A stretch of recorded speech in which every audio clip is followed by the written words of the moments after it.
ya Bwana Ruto saa hii, ingawa Uhuru totoli yote ilikuja ile pesa alikopa bila kupitia nje ya sheria, ni trilioni 8 na trilioni ile 0.12.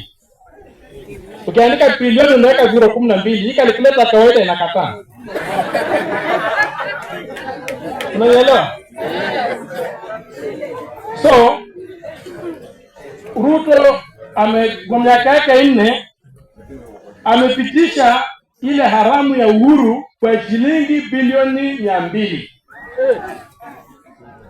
Na naongea hapa kuja tukutane kama yeye ni mwanaume. Yeye asijafanye mwe alituma ungwa zake zikamtumia kuongea bunge. Sasa hapa niko na watu wangu, sibilinipa kura.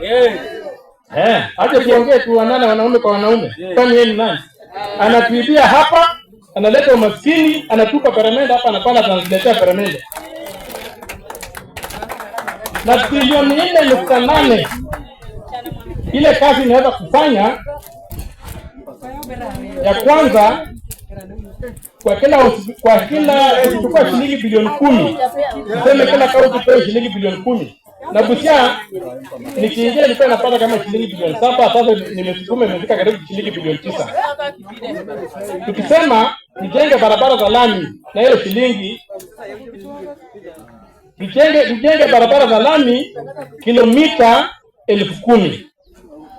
Kutoka Mombasa mpaka Busia ni kilomita 900.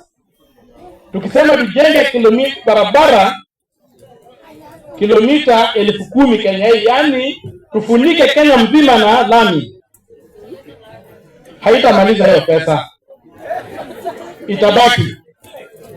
Alafu tuseme kwa kila county tujenge hospitali level 6 shilingi bilioni 10.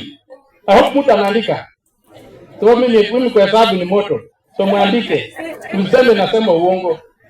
Ukikuja hapo uweke bilioni 10 kujenga hospitali level 6 kwa kila county 47.